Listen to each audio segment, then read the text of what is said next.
Good evening, everyone, and welcome to the Standards of Geekness YouTube page. And for those of you joining over on our Twitch channel and Kick channels, welcome to the show. Hi, how's it going, everybody? I am Brian Mercer. Happy to be with you all this lovely evening. How you doing tonight, Evan? I'm recovering. I had a brief health issue a couple weeks ago, so it's just been slow rolling. I Um, know. I was thinking this is probably just going to be the Brian Mercer show at this point. I was looking forward to it. I had a whole new intro designed. We'll keep that on the back burner, though.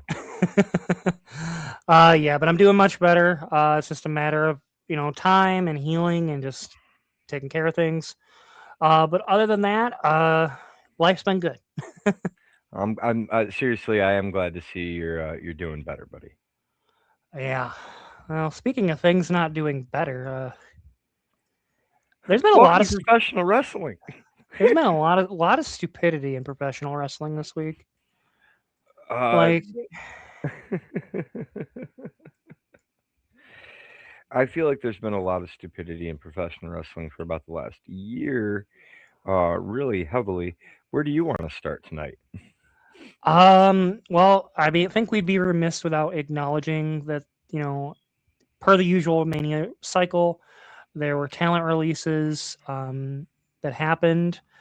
Kind of happened in smaller waves than we've usually seen. The biggest ones, I guess, to really come out would be, the New Day. They weren't really released. I guess they were released, but they were asked to restructure their deal, and they told TKO to kick rocks. And Good then for them. The Wyatt Six were also released. The interesting thing to me is what's being reported. And I'm not 100% sure of the sources behind this, but apparently a lot of talents are being asked to restructure their deals, including the tribal chief Roman Reigns. The current biggest draw in WWE. That'd be like peak 1987 Hulk Hogan. Vince coming to him and No, saying, "Hey, no, no, brother." no, no, no, no. You mentioned this to me just before we went on air tonight, and I held this comment back. I thought of it when you said it, but I'm going to say it on air now. We have seen this before We with the have. Hitman. Bret Hmm. Hart. This is exactly what ended up leading Bret Hart to head over to WCW. Yeah. Well, and the weird thing is, from a financial standpoint, WWE's been posting record quarters. Mania didn't sell as well as I think they'd hoped it would. That's kind of what happens when you put it in the same city 2 years in a row and you're not driving the traffic you once were. There's a lack of excitement, and you're Well, using don't AI to forget write those your ticket storylines. prices. Don't forget the ticket prices. I really think like that's the biggest thing. I think because here's the thing about like I thought about this. There are advantages and disadvantages to doing it in Las Vegas specifically. Las Vegas, as far as ticket prices, flying costs. There's usually you can usually find a cheap flight to Vegas from just about anywhere in the country.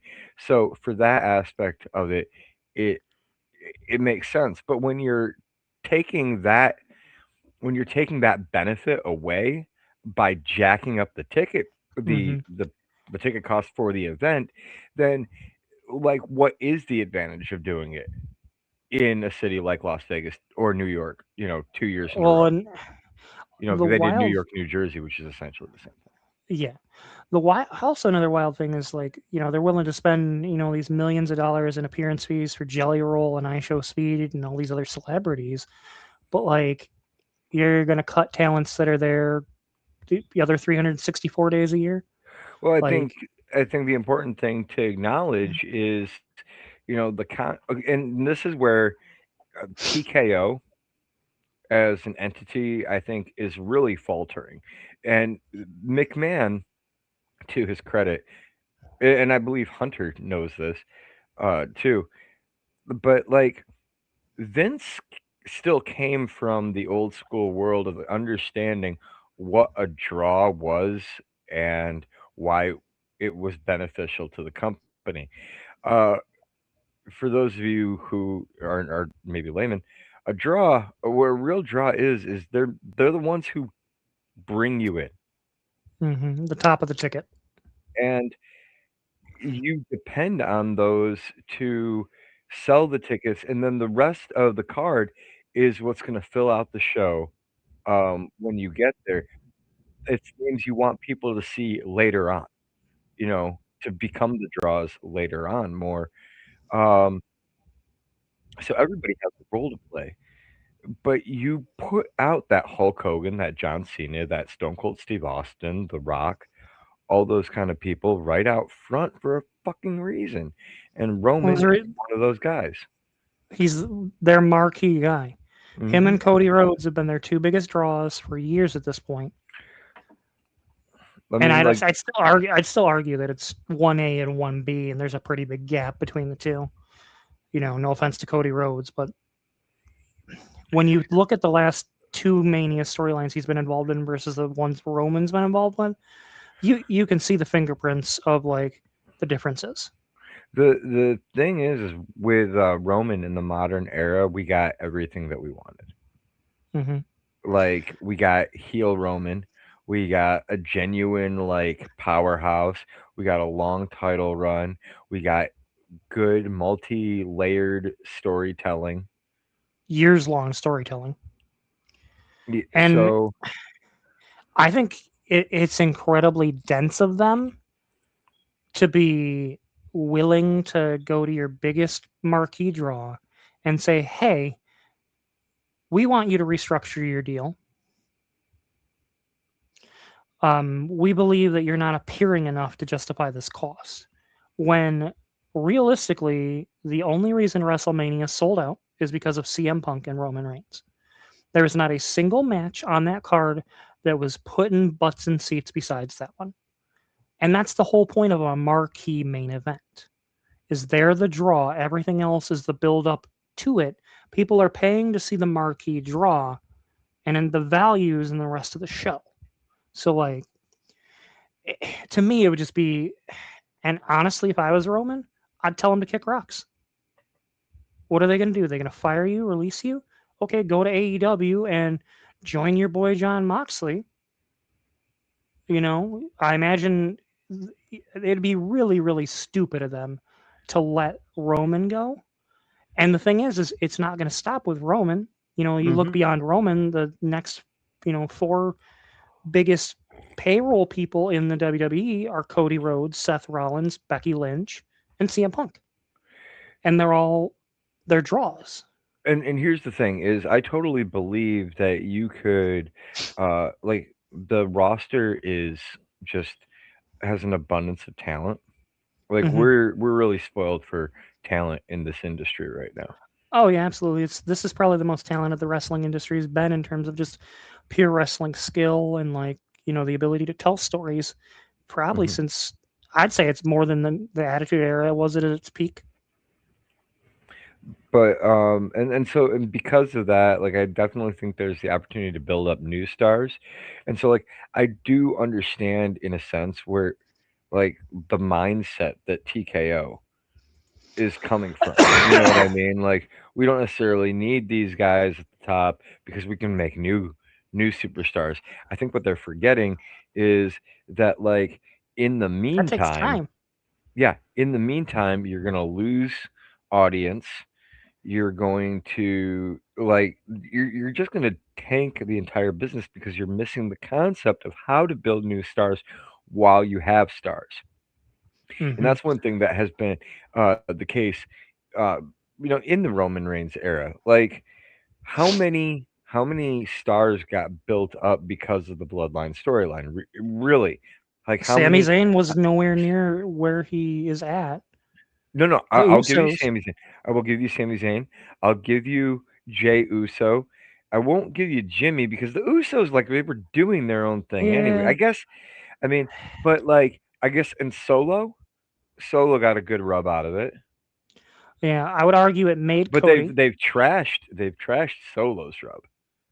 Oh yeah, no, absolutely. Like, honestly, it's amazing to me how they've managed to mangle his post. That post Netflix match where him and Roman fought for the Ula Fala in a good match. And Hmm. like since then, he's just lost all momentum. They had him feuding with the Wyatt Six and Uncle He Howdy for like a year. well, they've made him into a joke because, like, first when you brought him in, he was like the muscle. He was the tough guy standing there, you know, mm, and like that was a good role for him. And then when he started Mhm. talking, I think the problem really was like you let him talk too much all at once. If Mhm. you would have just kept it much more cut back, uh, which is why like I think honestly he needed Heyman. I think he needed Heyman as a wise man, but more as a speaking piece when he was trying to run the bloodline. Yeah, I think that was a misstep for them in definitely, the overall. definitely, definitely can agree with that. I think that there's just a lot of missed opportunities when it comes to his character as a whole. Um, I think the whole MFT thing failed. There's a Hmm. reason Tongaloa and JC Mateo are no longer there. I think they were trying to recreate the bloodline, but like they did such a spectacularly terrible job at it that like now they've had to reinvent the wheel and bring basically Bloodline 4.0 back. Hmm.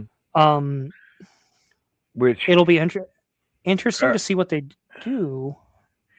so I'm really curious. Like, all right, the thing is like you're getting the band back together, right? Hmm.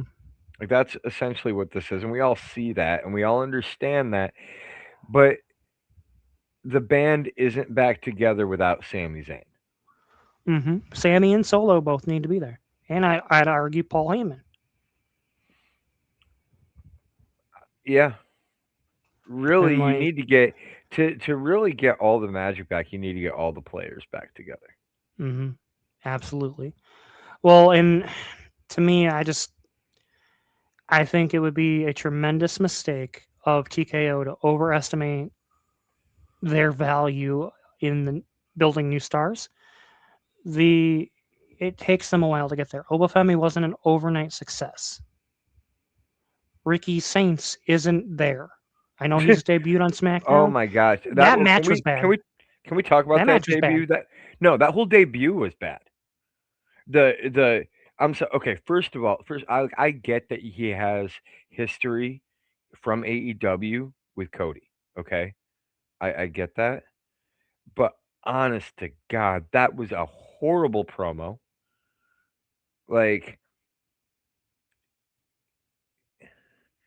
it, there was nothing genuine. There was nothing real about it.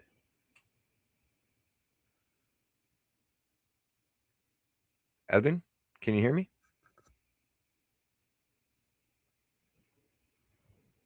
Uh oh,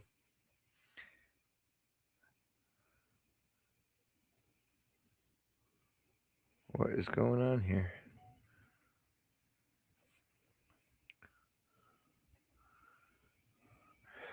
Oh, it looks like It looks like this might be the Brian Mercer show by the end of the night.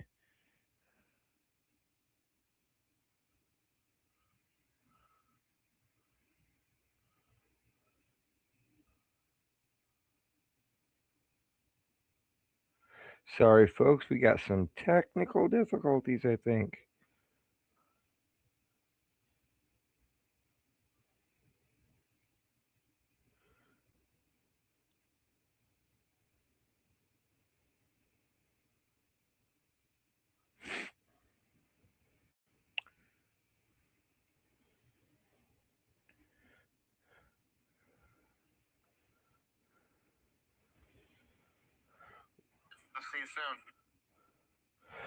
Um. Yeah, folks, I'm really sorry about this. Um. Okay, so it is.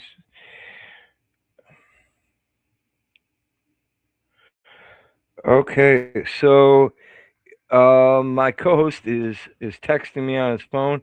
Looks like internet went out for um for Evan. We do have a windstorm that's running around here, so um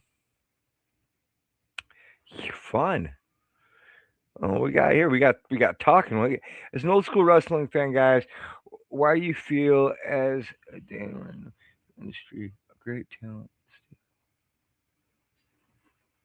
Who do you feel is Dan Marino of the industry, a great talent, that stayed healthy most of his career, but couldn't get over the hump? Oh wow. I mean, okay, well, staying healthy your whole career is a very relative term. Uh, just you know, I mean, honestly, we could talk about Xavier Woods, who just got let go by WWE. I mean, Consequences Creed, Xavier Woods had a very long standing career. I wouldn't say it was without any injury. Uh, Kind of hard, honestly, to pick any wrestler that has been in the industry for a long time that doesn't take an injury at all and have to take some time off. I mean, even I've had to take time off, and I'm just a manager most of the time. So that would be my. But hey, I love this. I love this idea. We'll do more of this. You guys got comments, questions, anything you want to talk about? Professional wrestling, Dungeons and Dragons, gaming.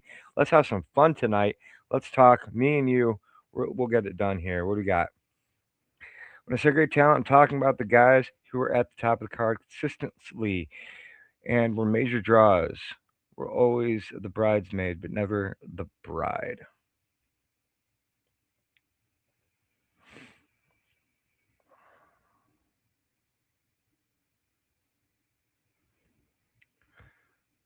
This is I think, a really great question. How you doing, CJ Mundo?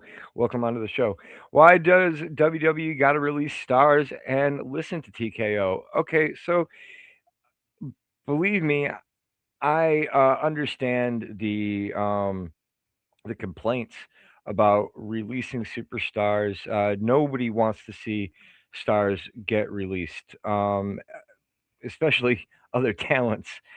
But the fact is, this is a revolving industry, and sometimes it can actually be a really big boon to the wrestler to get released. We've seen a lot of wrestlers at different times ask for their releases because they're not getting the television time, they're not getting the care in the stories and in the writing room. And honestly, as much as I hate it, some promoters and things, just like this guy over this guy. And when it comes to TKO and it comes to shareholders, now it's a whole new monster that WWE is dealing with. And part of it is they're dealing with it without Vince McMahon, who always held the reins. So even though WWE had been a publicly traded company for a long time, going all the way back to the late 90s, um, it was a publicly traded company. I've even had shares of WWE at different times. I'm sorry, I'm getting messages from my co-host here.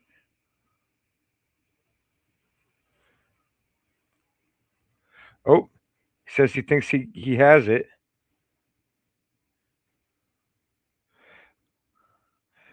I'm talking with people live. Oh, he's coming back in. He's back, ladies and gentlemen. Evan, we're having fun. We're talking. We're taking questions from the audience now. Oh wow. Screw the whole format. Screw the whole format for the night. If we had anything special for tonight planned, let's just throw that out. We're talking to people. We got Oh, okay. Anthony here. He's coming in. He wants to know. He's asking what? Okay, so the first question that was being asked, people are asking about opinions on who are like the guys who you. I mean, here. Let me get the I'm question. reading it. The Okay, Dan you're catching Marino up. of the industry. Yeah, Um, exactly. I would say Mr. Perfect. He was always in the mix. He had a great heel run. I think he definitely could have been one of the best. His health definitely hindered him in the 90s. Um, he wrestled a lot more in WCW than he did in WWF during the tail end of his WWF run. Another one I could make an argument for would be Roddy Piper. Never won the big one. And his health definitely played a factor.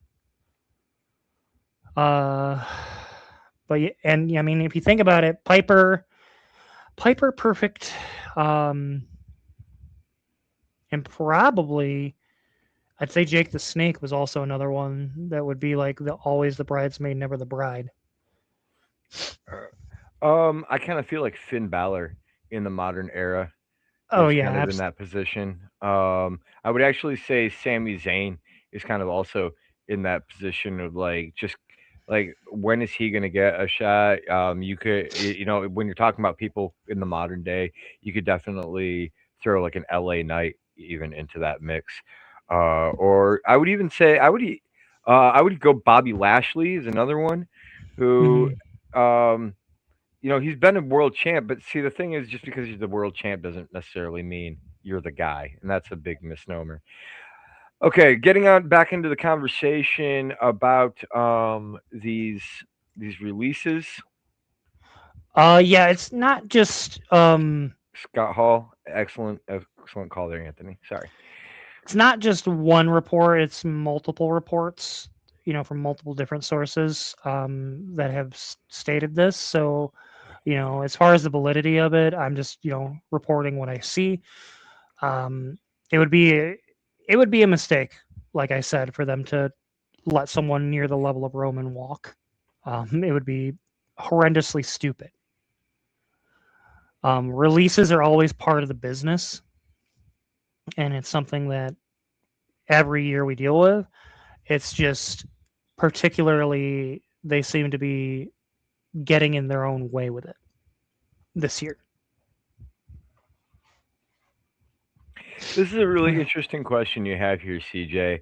And I want to make sure that I'm understanding it. So, are you trying to understand like what the difference is between like modern WWE versus like WWE maybe 10, 15 years ago? Are you trying to figure out where the difference comes there? Because what the real big difference is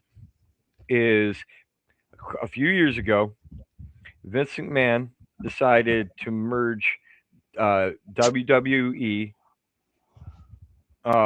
with Dana White's UFC under an overarching banner called TKO. Okay. Mm-hmm. And TKO is a publicly traded organization. They have shareholders, and that's who they are loyal to, not fans. And this needs to be understood. It's not the fans that TKO is loyal to, it's whoever was holding stock in big amounts of stock in the company. Shareholder value, and that's the thing that we've heard, especially after Vince sold the company. We've heard Ari Emanuel, we've heard Nick Khan, that they're trying to maximize their sh- whatever shareholder value they can extract. Which, for those that aren't familiar with that type of terminology, basically they're trying to maximize the dollars they get for each stock, and that their shareholders are getting a return on their investment. And that's what it ultimately comes down to, and we don't want to see anybody lose their job, especially in this economy. We're rooting for you guys. I hope y'all kick ass on the indies. Talk to Matt Cardona. Work your way back up to whether it's AEW, TNA, WWE, wherever you want to go. I'm I'm gonna We're say rooting this for you. too. I'm gonna say this too, and it really should be known and like as much as it can suck um to lose a position and a job, it can also be a really big benefit to you in the long term. I know that I've had wrestling organizations that I'll never go back to. I'll never work with them again with those promoters, and I'm actually better off for it because I've now had the opportunity to go other places where I am appreciated, and it allows me to grow as a performer. And so Hmm. that's what my hope is for every one of you that did get released. I hope you find employment, and I hope you find a place where you can be creative and entertain the fans like I know you can. Yeah. Um, So, as part of this, I also was reading some reports earlier today from multiple sources that they are downsizing and or not renewing Legends deals, depending on the legend. I assume they would probably renew the ones like Taker, Stone Cold, like the big names, but It wouldn't Well, shock this me is if some of this. the. Think about the names that you just mentioned out. They're names that are still actively making money for them. They Hmm. don't know how to. Sorry, they don't know. Like TKO is proving that they don't know how to um to market to wrestling fans. Period. Full stop. Like we like nostalgia. That's why you can bring DX back 30 times and we can get over it.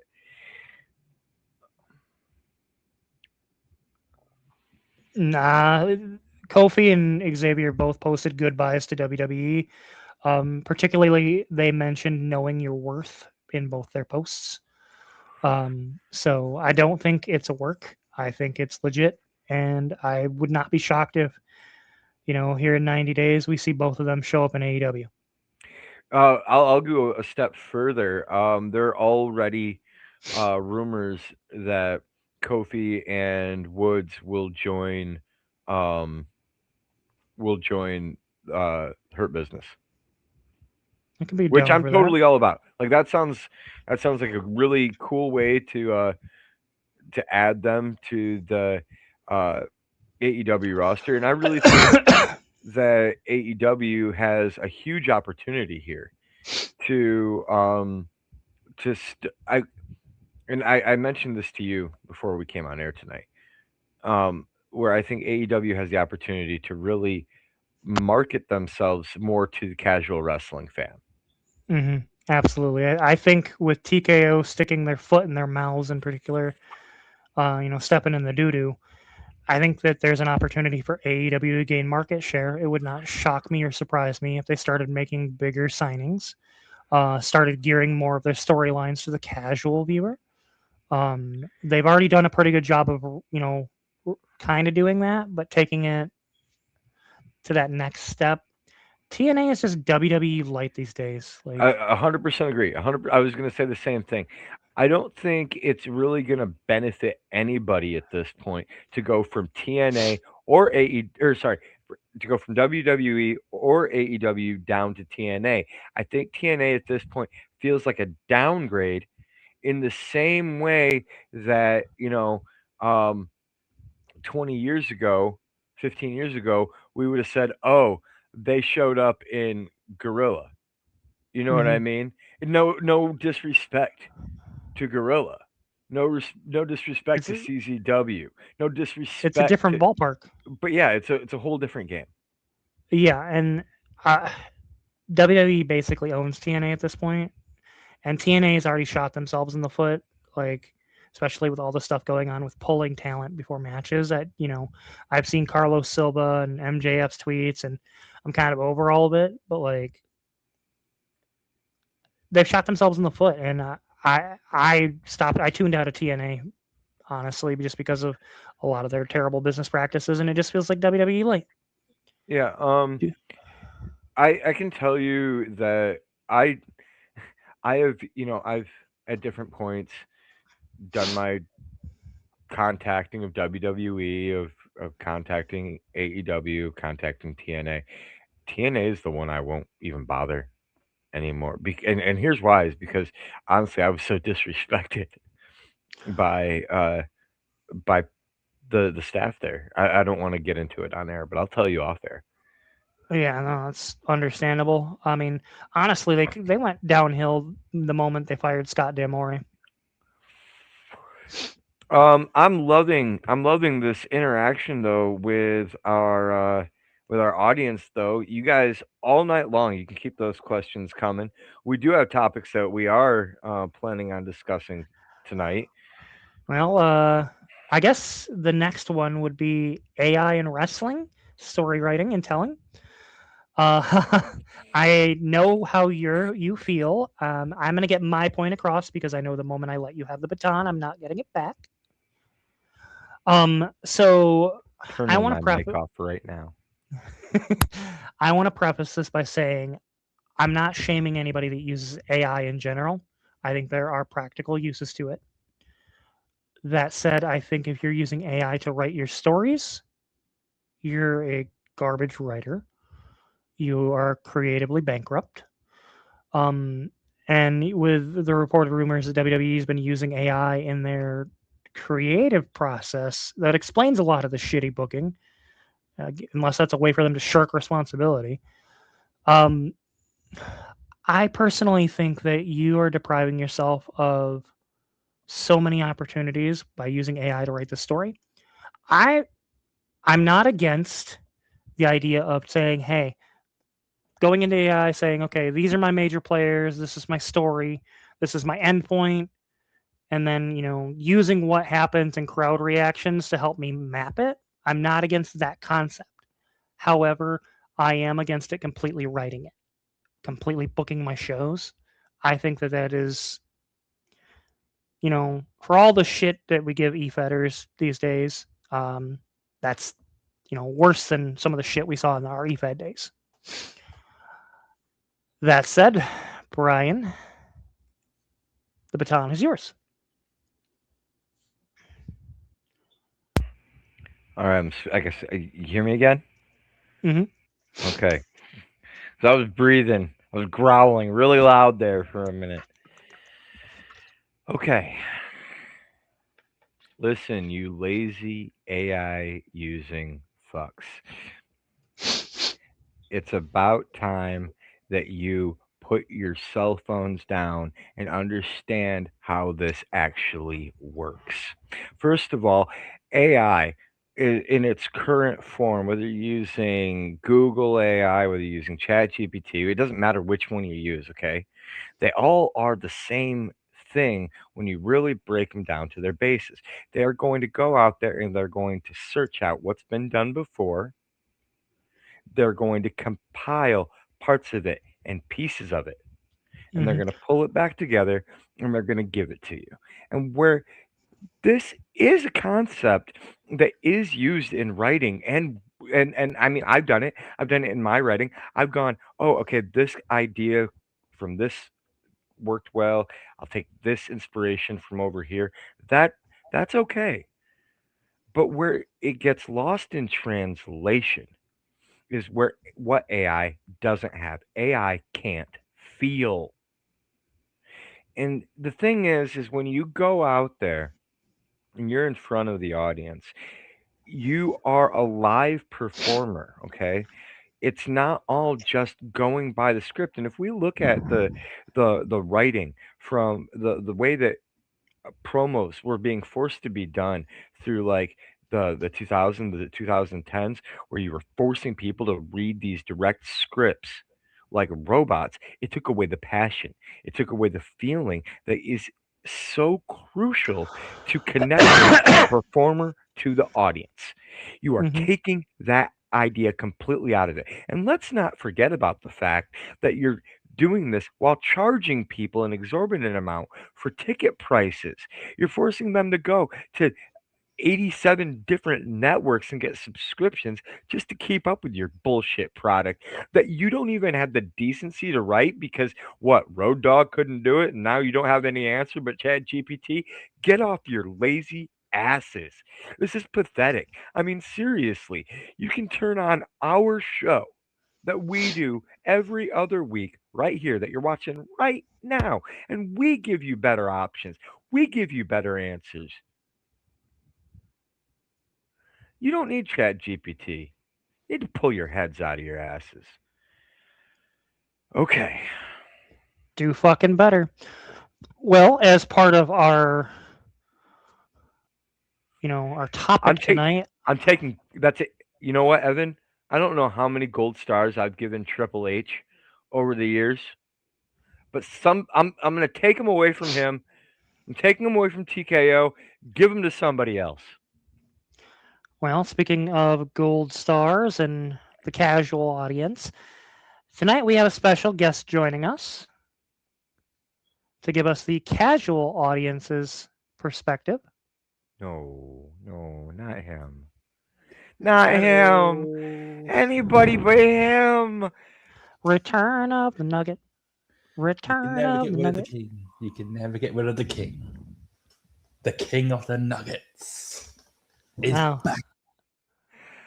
Yeah. It's kind of like chlamydia; it just keeps coming back. That haunts me. That haunts me every time you do that. The chlamydia? Yeah, I bet that haunts you. That would haunt Ladies me and too. gentlemen, welcome back to the show. If we have to, the the British Nugget himself, Mr. Daniel Roberts. So So, Dan, we want to hear your perspective. We saw you Evan wants commenting. Evan wants to hear your perspective. I want you The to uh, go away the permanently. audience the audience wants to hear the casual perspective, and we thought, well, who's the biggest filthy casual we could think of? So we reached out to you. okay. So I guess first and foremost, your thoughts on TKO asking talents to restructure? Um, honestly, I don't think they should be doing that. Personally, I feel like it's such a stupid thing to do, especially when people like Kofi and Xavier have kind of worked their ass off for what 10, 15 years, and they've earned those contracts. They've earned to the position where they have been. So then ask them to restructure and take away, And money they they have. just Can I signed play? those new contracts last year. Exactly. Can I play devil's advocate? You okay? Okay. And keep in mind, you've already heard my position. Like I know you were watching from the green room. Is it still worth WWE's dollar when they aren't utilizing those talents, specifically in tag teams? You pay double like I'm just talking from a promoter standpoint. If I book an event and I book a tag team match is going to cost me twice as much as a singles Mm. match. Like if I'm looking at raw dollars to donuts, does it make sense for me to push tag team wrestling? I'm not. And keep in mind, my actual feeling on this right now. I'm Yeah. just playing the devil's advocate, trying to think like a TKO asshole. Yeah, so the problem is this is such a corner case thing because the New Day is the most decorated tag team in WWE history, so it's like it's a very unique I case. Yeah. thought I thought that this uh, I thought that distinguished position was taken away by the Usos. I don't think they have as many tag title runs as the Just they've New held them Day. longer. Yeah, they've held them longer. Okay. But I think the New Day is the most decorated tag team in WWE history, Okay. based on the number of times they've held it. Um, so it's a weird caveat. But does that mean Um, you? But does that mean okay? Like realistically, does that mean you keep them on the roster forever? no, but maybe you start getting a little more creative in how you use your talent and stop relying on AI to write bullshit tag teams that have Grayson Waller just randomly appearing. I mean, Yeah. nobody fucking wants to see Austin Theory versus If not Logan Paul. no, if you go back, I mean, you can go back on this show. Like I'm really glad that we have like a video record of the things that we've said here, because you remember when the New Day kicked out Big E, Hmm. Yeah. and how high was I on that? I Oh Oh, said yeah, like no. you could take them to the moon with that, and then they And just then, did nothing with it. hmm that's the problem with WWE. They don't utilize the moment they have. Like, look at Kit Wilson, who was so red hot with just his theme song alone, and now he's just Oh, uh, I would disagree with you there because what they've done with Kit is like I would argue he's in one of the hottest feuds right now oh, on and he is. SmackDown because he's with yeah, Danhausen. yeah. The Miz, Danhausen, and it's a. I'd argue the same thing. Like Like I he's don't red think it's hot. a feud. I don't think it's a feud that's going to get him moved up the card No. necessarily in terms of like his talent being over, but I think it's a feud that gets his name Oh yeah. more recognized over the long period, which is Oh, important of for course. bringing him in now. Like he's Hmm. Yeah. still so new. And you're establishing him as a talent, just like you established with the Miz. Like legit, that's the funny thing here. The way the way that they're establishing Danhausen, the way that they're establishing Kit Wilson is actually the same way that they established the Miz and they established John Morrison. Hmm. Mm. Well, and Morrison had A prior. joke Ta- act on the bottom of the card. Ah, I mean, they were the tag champs at one point. Him and Hold Mercury on, and wait. Let me finish my point. A joke act at the bottom of the card that had a certain level of credibility brought with it. The Miz is what brings the level of credibility currently to that act because he's a former world champion. He's a multi-time, decorated intercontinental champion. He has that pedigree and that longevity, and so now he's hmm bringing that. It's him giving that rub to Kit to um to Danhausen. no, I definitely agree with you there. Um, you I still got a, there, I got a Dan? better que- I got a better question for Dan. Or maybe not a better one, but another question for Dan, like a legitimate question for Dan.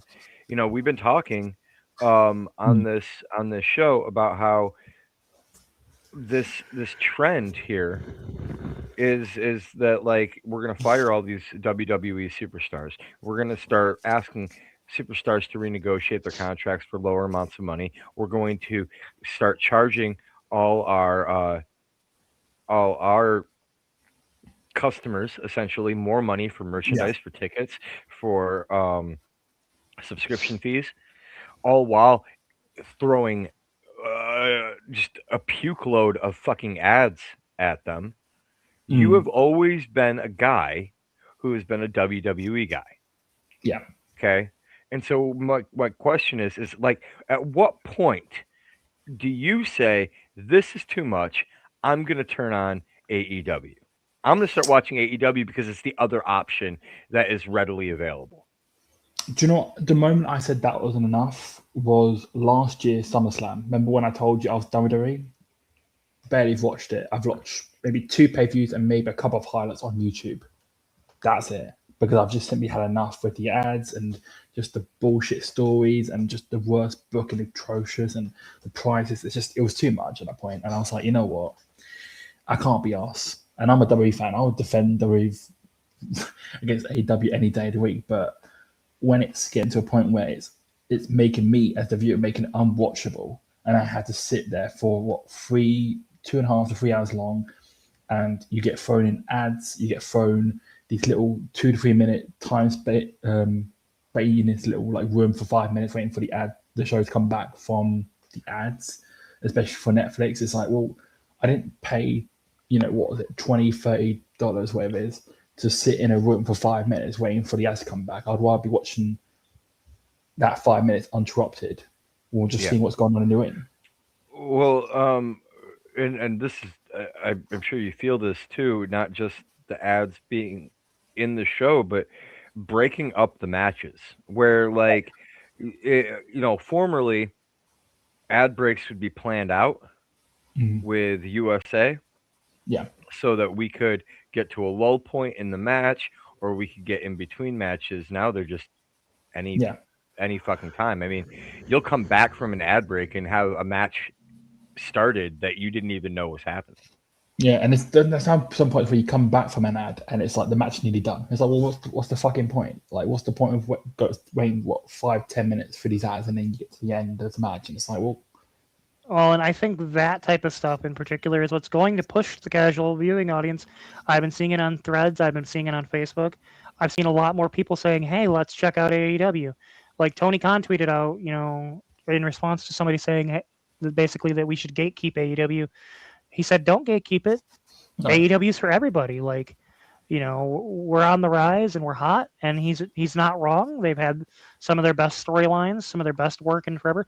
Honestly, I wasn't super stoked on Darby Allen being a world champion, but no, like this burn the world down Darby Allen, like facing every challenger until the wheels fall off.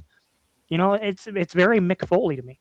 yeah, It's very like punk rock. It's very like, like shit. This is a unique take on a babyface, and like, yeah, Darby's like 145 pounds soaking wet, but like he can actually wrestle. Like it's oh yeah, not just the spots. Like I've been watching him. He can chain wrestle. He can oh actually yeah. like do some technical shit. So like I it's think been really interesting. so.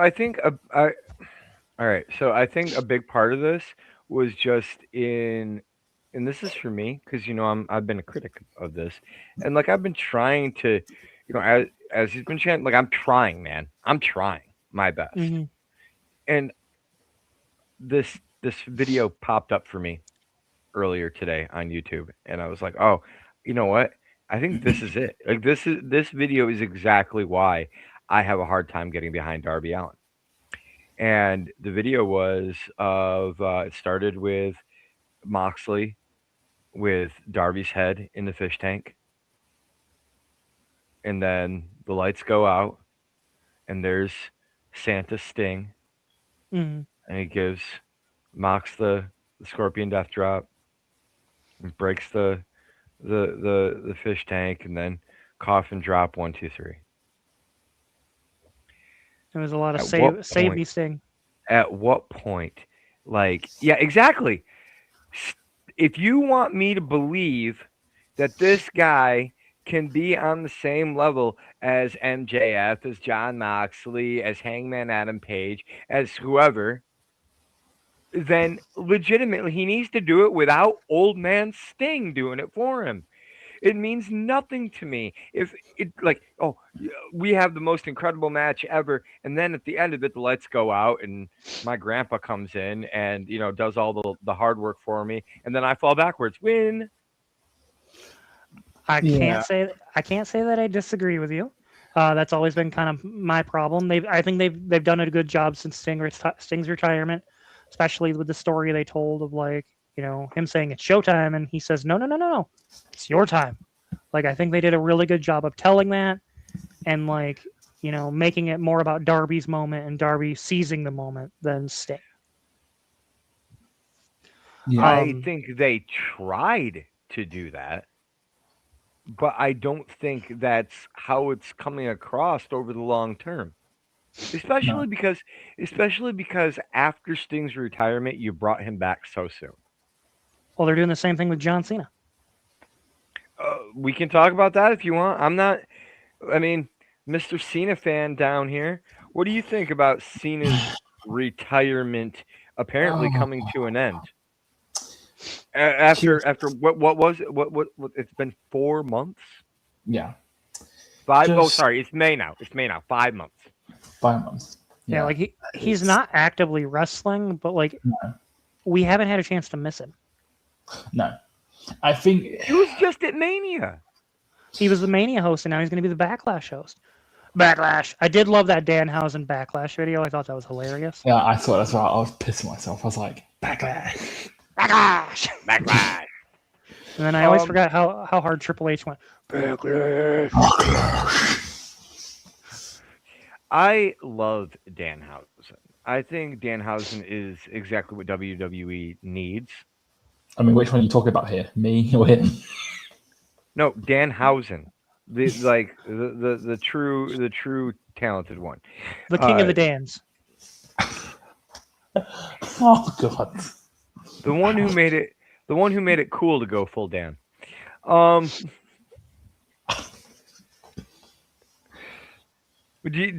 I don't think all our viewers know that story. I'd be more than happy to tell that story while you're here on the air if you want.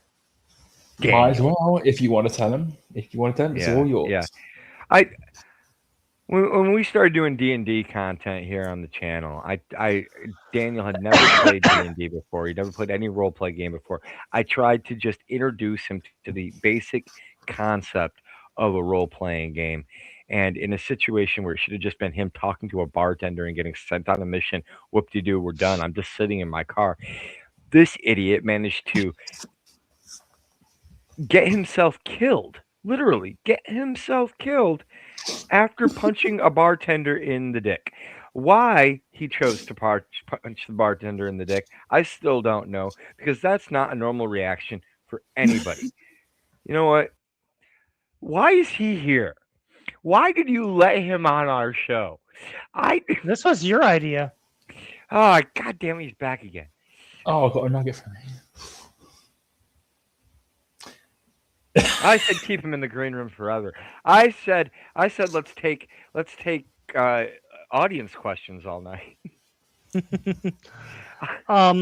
So Dan, we we know you love using AI in your writing. It's very obvious when you use AI in your writing.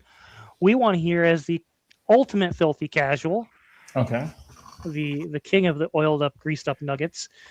Um, Jesus Christ. This is just what what was that guy who would oil himself up and wore the like mankini in the early 2000s and like Was that dance? Bastion Booger? Is that what you're talking about? No, was it something Dick Johnson? what big Oh, dick. Big Dick Was Johnson. Big Dick Johnson? Yeah, Dan, if you ever actually do wrestling, I could see you doing that gimmick. Jesus Christ. Oh, you sure Yeah, you but his wanted name to would be say? Little Chode.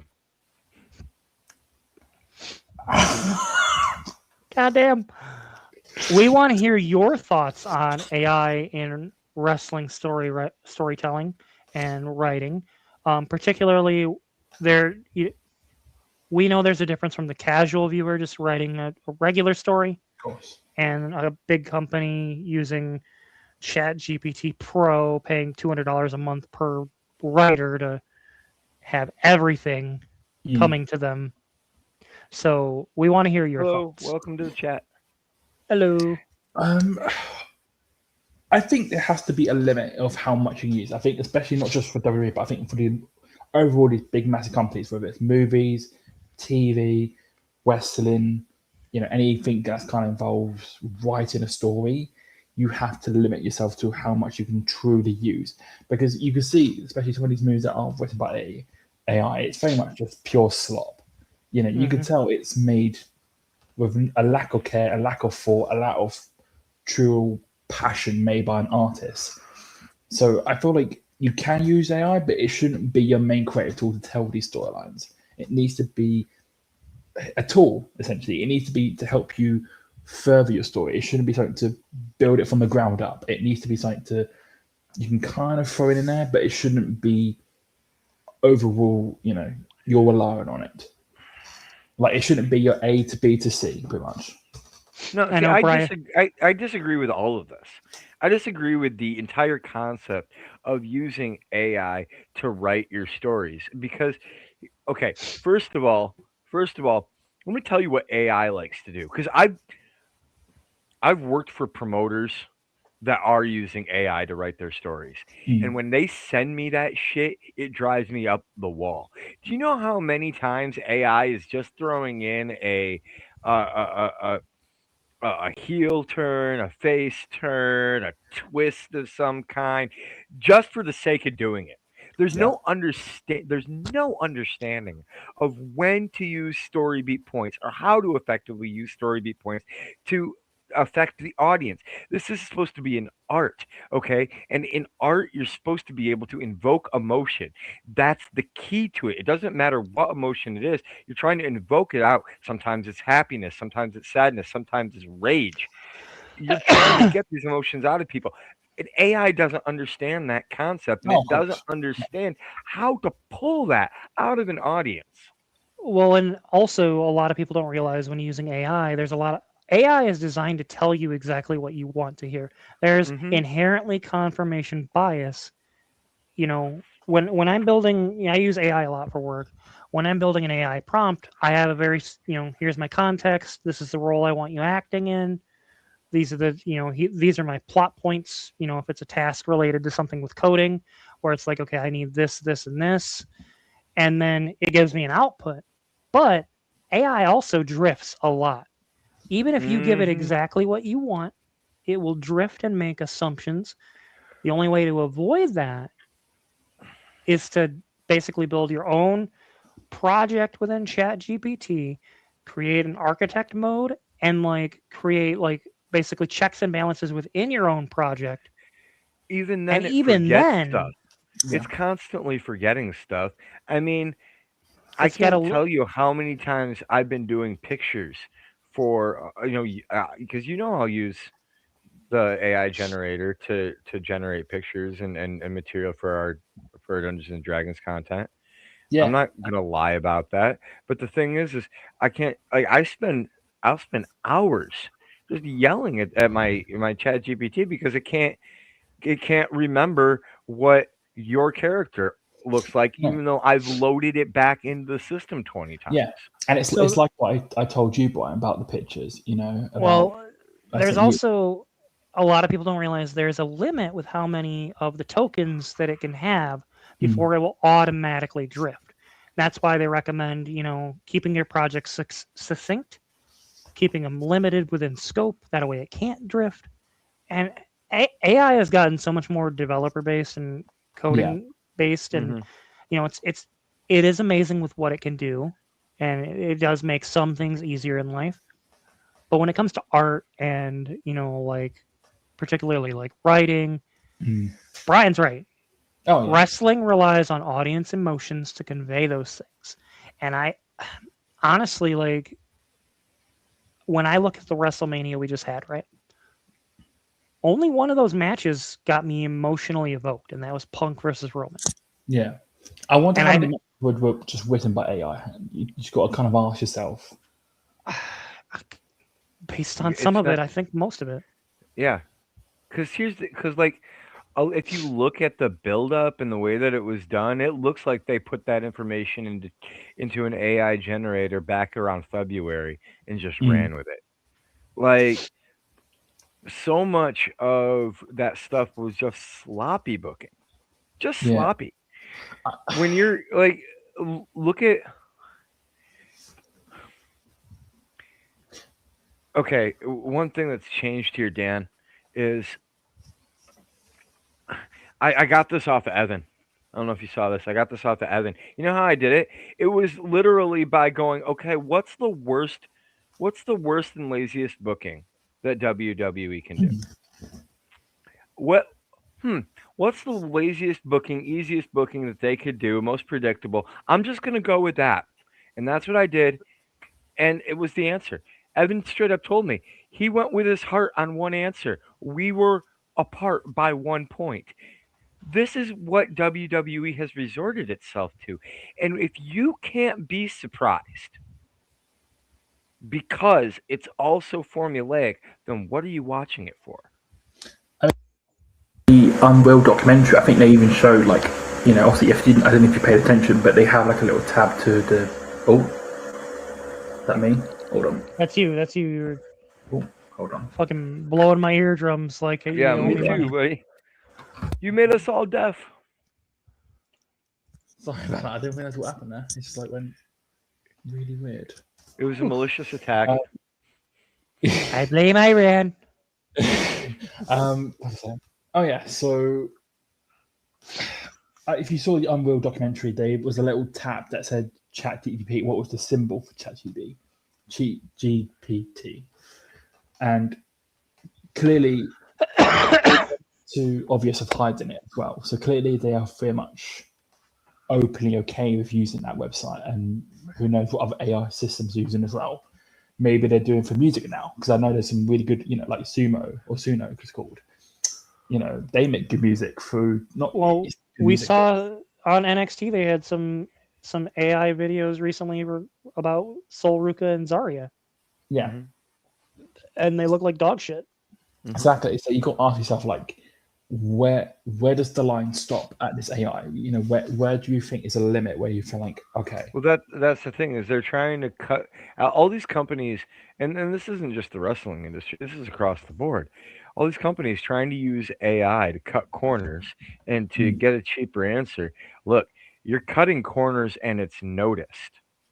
That's the thing. If you were cutting corners and nobody was noticing the difference, then you're doing it right. It means that wasn't unnecessary. But we all notice all of it. Like, it's very blatant. I mean,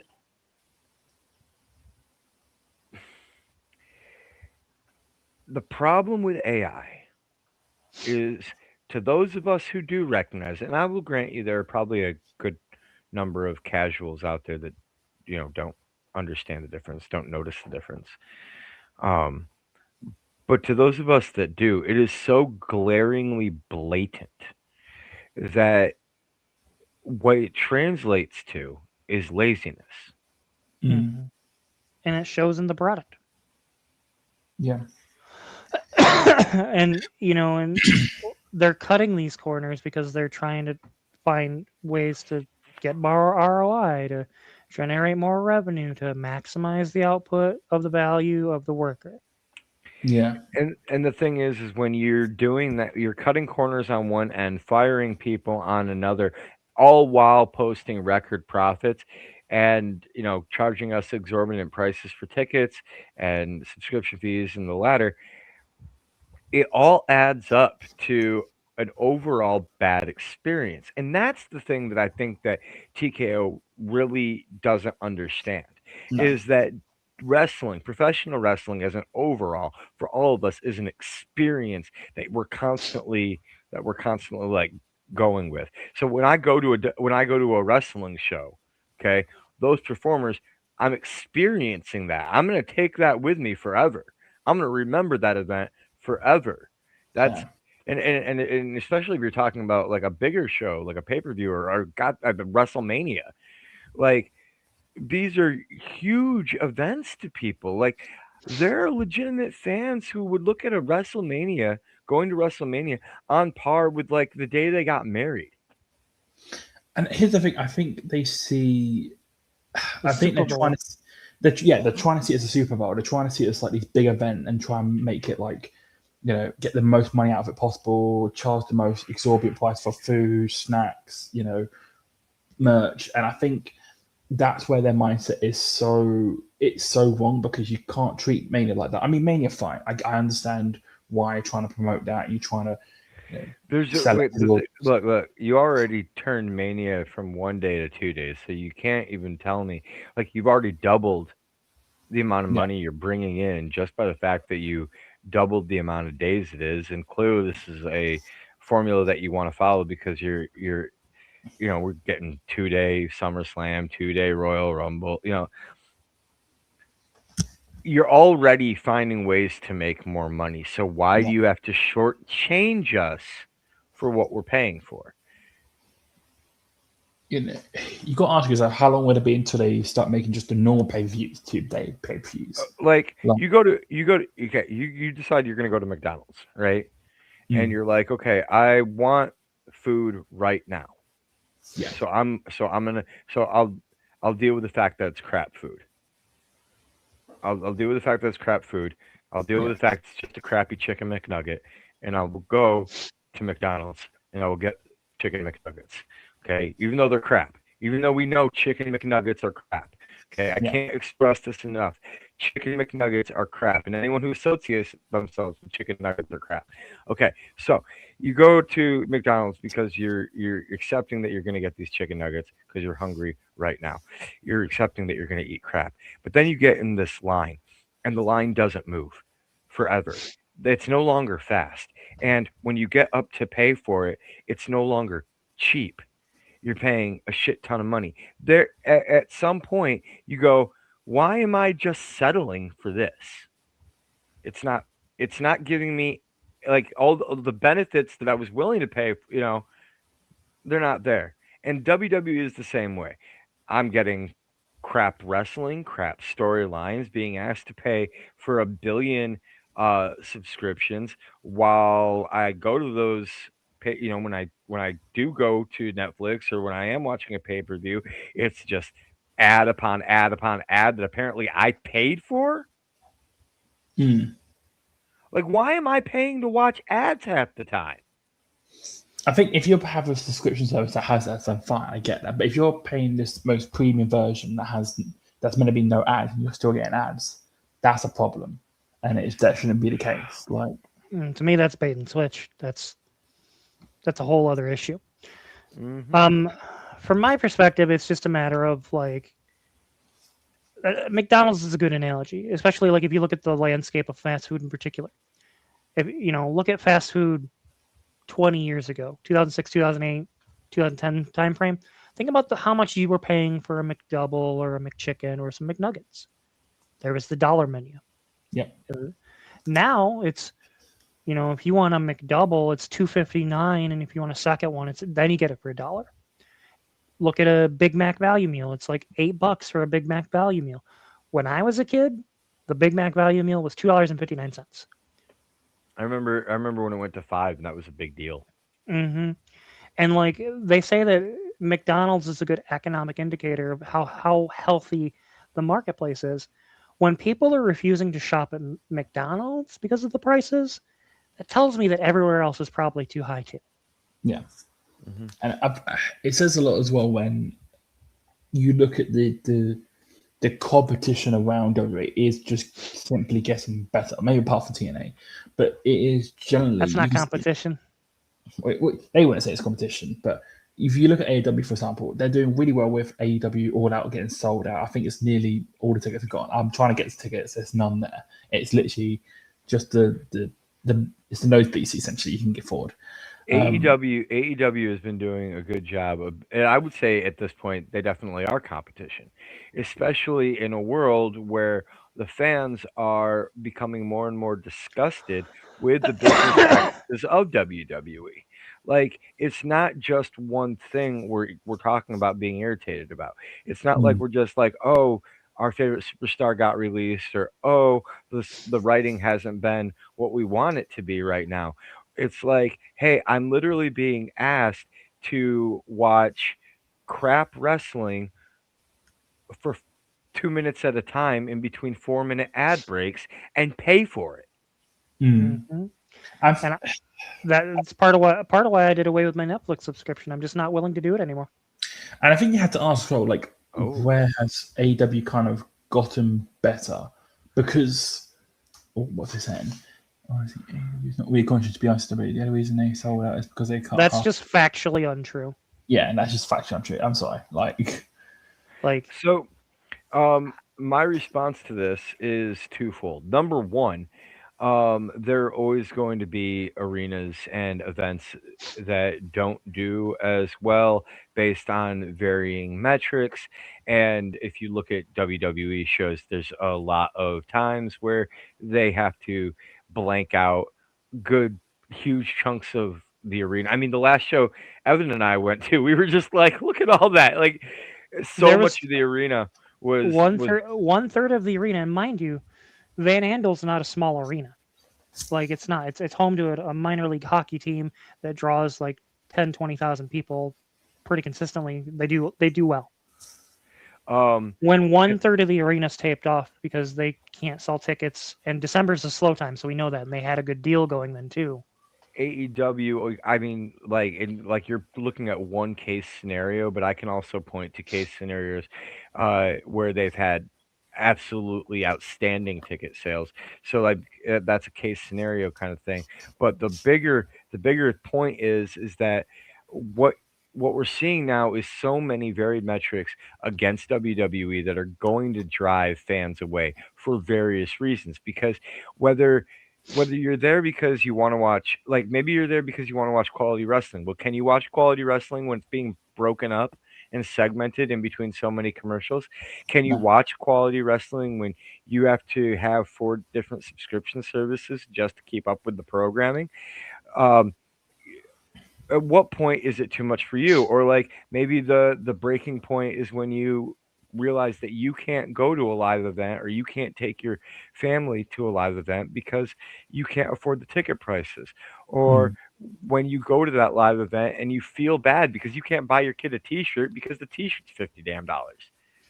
Yeah, which is wild to me. Like, and that's part of why I haven't taken Ez to anything and from a live wrestling thing because I know he'd love it, but like I'm not spending $50 on a T-shirt. AEW does not You're have the you're no no no same. no no no no no no no. You're we're not criticizing just WWE. AEW is not perfect, but you're ignoring the data points here. You said AEW can't sell out a 10,000 seat arena. That's just factually untrue. As of May 2nd, they sold 23,000 tickets in London for yeah, All In. Like and I know I'm paying you attention. And you are when we're talking about All In, let's not forget the fact that the original All In was the sold over 10,000 basis tickets. for AEW, sold over 10,000 tickets in less than 11 minutes. Yeah, like you are ignoring the data points here. And if that's your prerogative, that's sure and fine. But I'm not gonna sit here and have a disingenuous debate with you. We Like can criticize AEW WWE. has AEW has a ton of. I want to be clear here. AEW has a ton of flaws. Okay, Yeah, Yeah, I'm not saying they are. far from perfect. and most nights we are sitting here criticizing AEW quite handedly. I mean, I just Th- brought up my issues with their world champion uh, a little there bit was a ago. period of time where we refused to watch the product last year because it was so fucking bad. Yeah. Was it Like we 2020? we Very literally, I think it true. was like Very true. there was like a Very true. 4 month period where we just said, "Fuck it, this is so bad, we're just not watching it." I So, remember that. Oh, but I'm hoping I'm You, not being you too. Oh, sorry. Hold on, we got a new comment. Hope I'm not being too critical of AEW because sometimes I don't truly trust either company's numbers when they do ticket sales because they inflated to make it seem like they sold out. So there is some of that. There is definitely hyperbole in professional wrestling. I can agree with you there, but yeah, what we're not. What I think needs to be like looked at and addressed is not directly ticket sales especially in a period of economic downturn, um, as the only metric. I think that if you look at how well AEW has done in terms of their watchable product, their televised product, uh, the numbers that they've been pulling in versus WWE and realizing that those numbers are comparable. Are they the same numbers? No. Does WWE still pull in more viewers on a regular basis for Raw or SmackDown? Yes, obviously. They're a bigger product and they've had a lot more time to grow their name brand. But at this point, the question, the genuine question that I'm posing to you, to Evan, to Dan is at what point is enough for the casual wrestling fan to change their viewing habits from WWE to an AEW to a TNA to another product because they still love professional wrestling and they just can't do WWE anymore. I think we're reaching that point. From a yeah. financial impact, boxing in the sense that the company can actually buy back.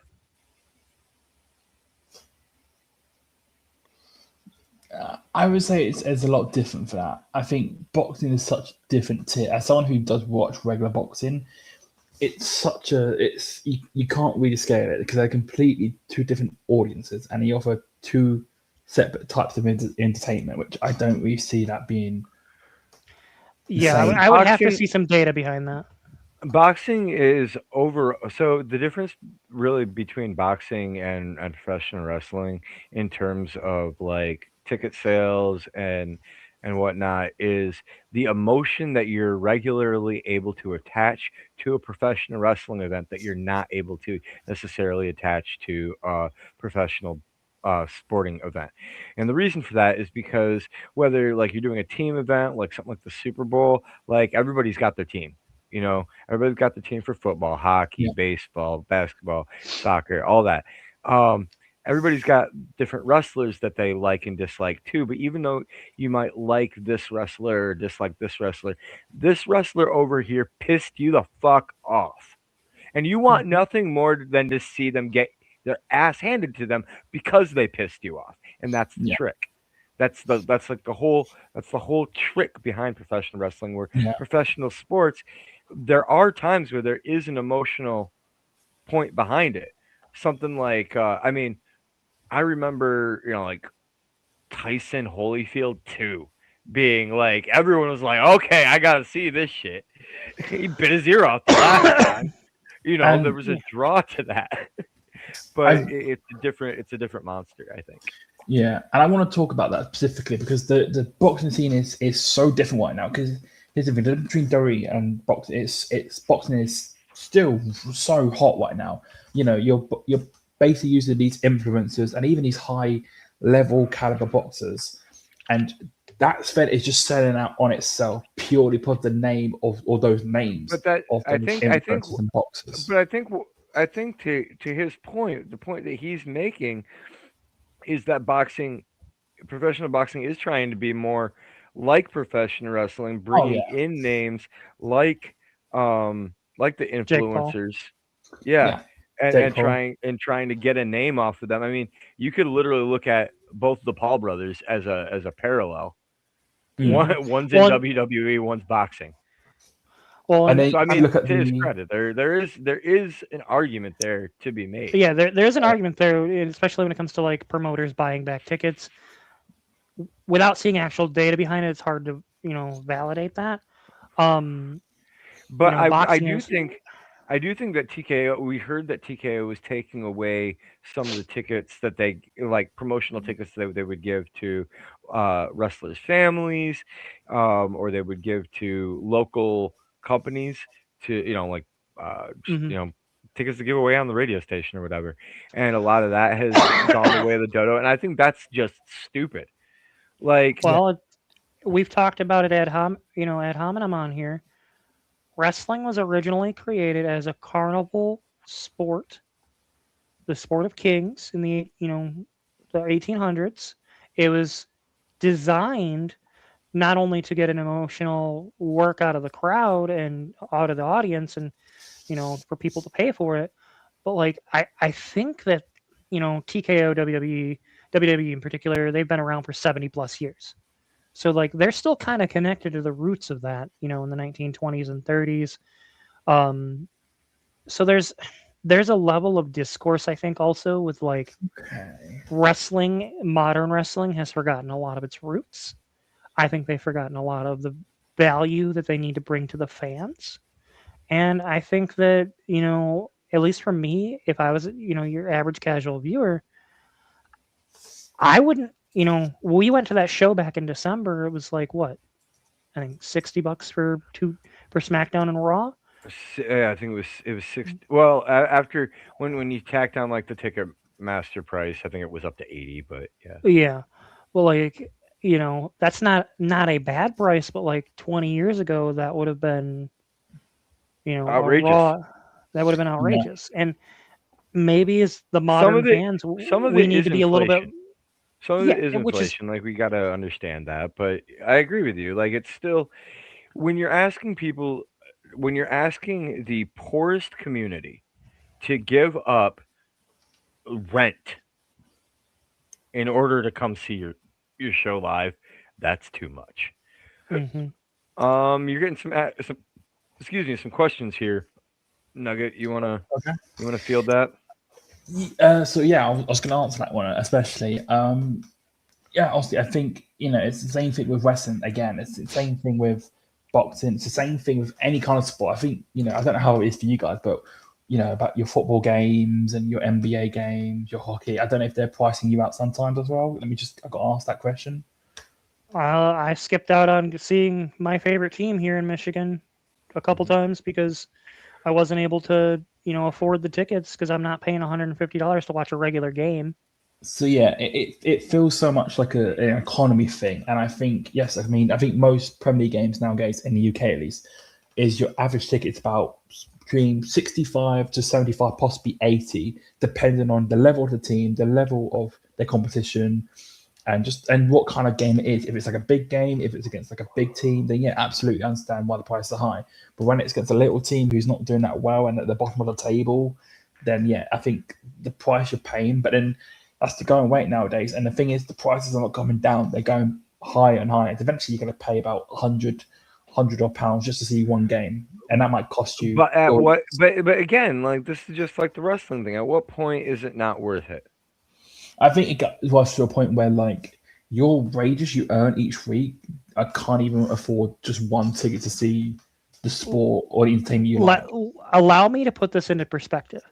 The current national average price here in America for a pound of ground beef Yeah, is more than the national minimum wage. Hmm. yeah, That right there is an economic indicator that things are not going well.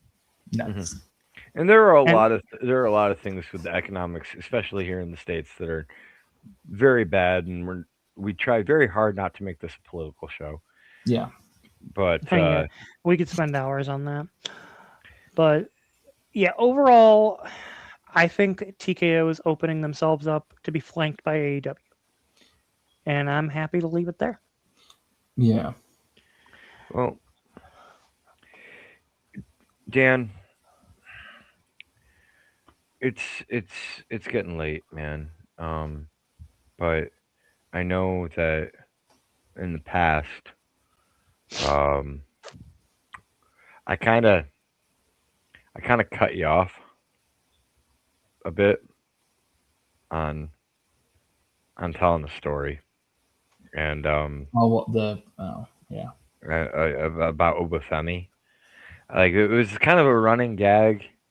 Like I would just like cut you off every week, and then lo and behold, this year at WrestleMania, um, we got Brock Lesnar versus Obafemi, and I'm sure you even heard it because I know you watched the show. I said to Evan, man, it'd be great if somebody predicted something like that, and I think that I would be remiss if I didn't acknowledge the one time you got something right. So this is me saying, good job, and I know that you have some some thoughts on the future of professional wrestling, on the future of Obafemi. And so before we go off the air tonight, I wanted to go ahead and just give you the opportunity to you know expound and actually tell us what you think, you know your little future of Oba story. So the floor is yours, my friend. Okay. Okay. So I think the future of Obafemi, I think he is going to be a star. Like I don't even think just a star. I think he's going to be the next Roman Reigns. And with the story I wrote, over. Oh, I oh shit. Uh, I'm so sorry, Dan. Well, Since you left, we had this gong installed to let us know when it's time to end the show. So we're no, not gonna have enough time to hear. I you lied to I'm me. so I, I'm so sorry. Ladies and You're gentlemen, cocking me again. You're cocking me again, aren't you? we will see you next week for the return of Red Summer, our D&D campaign. Until then, I'm Brian Mercer. Good night, everybody. Good night, everybody. I'm Evan Jones. Daniel's been cucked. Fuck you, Brian.